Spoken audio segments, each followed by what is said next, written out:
দিচ্ছে তৃণমূল করবে, কি বলবেন?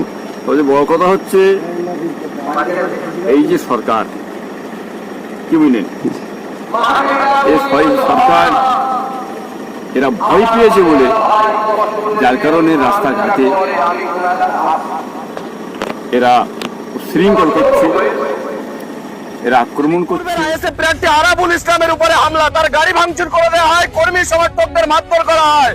বিধানসভা ভোটের আগে আবারও উত্তপ্ত হয়ে উঠল ক্যানিং পূর্ব বিধানসভা কেন্দ্র দেউলি 1 নম্বর অঞ্চলে আইএসএফ প্রার্থী আরাবুল ইসলাম এরা উল্টোপাল্টা কাজ করে যাতে এরা না বেরোয়, কি বুঝলেন, এটাকে দমানোর জন্য, এদের প্রচার বন্ধ করার জন্য যেমন আরাবুল একটা আক্রমণ করলেন। উনি যে আক্রমণ করতে, এরাও তো আক্রমণ করতে পারে তো। হ্যাঁ, আজকে পাচ্ছনি বলে তুমি আক্রমণ করতে, এটা তো মানুষের কাজ নয়। ভোট হবে, যে যার প্রচার করবে, দলমত সবাই প্রচার করবে, মানুষ বুঝে ভোট দেবে, কি বুঝলেন। আসলে এই যে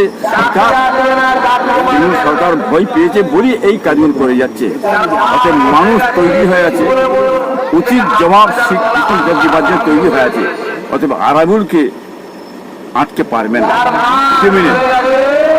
তারা কোথা ডুববে না ডুববে সেটা বুঝতে পারছো, আজকে ডান হাত তুলে দেখিয়ে দিচ্ছ, কি বুঝলেন।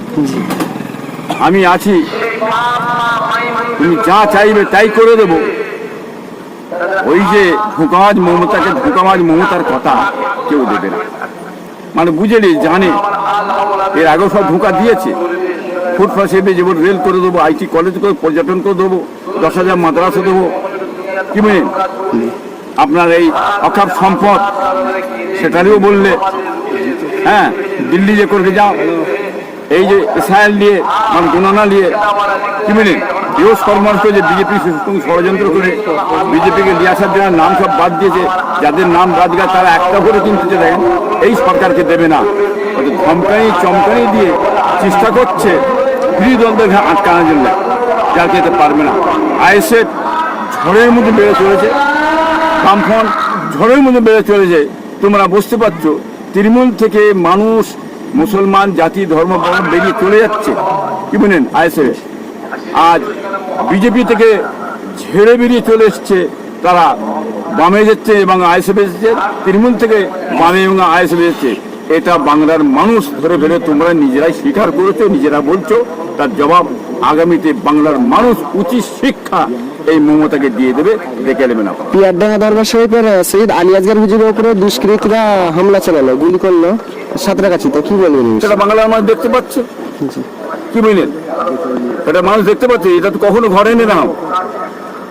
এর আগে বহু সরকার, বামফ্রন্ট সরকার ছিল, কংগ্রেস সরকার ছিল, এই ধরনের দুর্ঘটনা হয় না। যে ঘটনাটা এবারে ঘটলো আলিয়া মেদিনীপুরে আলী আসগরের উপরই, এই রামদার ঘটনা ফুরফুরা শিল্পে যেও এই রাজ্য সরকার, হ্যাঁ, 3-4 হাজার পুলিশ দিয়ে, হ্যাঁ, আক্রমণ করেছে, পিসাব ধর্মগুরুদেবরই ইট পেটকে ছুঁড়াছুড়ি করেছে, কি বলেন। তা ওষুধটা তো এবার শুরু হয়েছে, কি বলেন। রাজ্য সরকার বুঝতে পারছে, আমি তো বলেছিলাম মমতা সরকারকে, তুমি যে কাজ করেছো, যে দ্বিচারিতা করছে, যে ধোঁকা দিয়েছো মুসলমানদের সঙ্গে এবং ফুটপাথ পিসাব গুরুজনদের সঙ্গে, সাধারণ মানুষের সঙ্গে তারা কি অবস্থা করছো, এর জবাব বাংলা মানুষ দেবে। আমি বলেছিলাম ঘুমটা ছিনিয়ে নেবো মমতা। হ্যাঁ, ব্যানার্জি সাহেব, তুমি বুঝতে পারছো কি ঘুম ছিনিয়ে নিয়েছি। হ্যাঁ, এখন তুমি কি দেখছো, আরো কিছু দেখবে, কি মিনিট, সামনে লাল, পিছনে লাল, ডান দিকে লাল, বাঁদিকে লাল, চারদিকে লাল লাল নীল, আইএসএফ বাম ঝড়ের মন চলছে। তুমি এখন বসে বসে দেখো।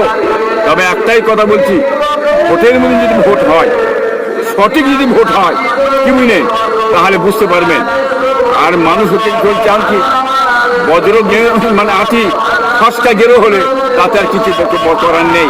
তবে আমি এটাও বলতে চাইছি ভোট কমিশনারকে, যে ভোটটা যেন সঠিকভাবে হয়, মানুষের অধিকার পায়, মানুষের অধিকার নিজেরা ভোট দিয়ে, হ্যাঁ, তাদের অধিকার যেন ফিরে পায়।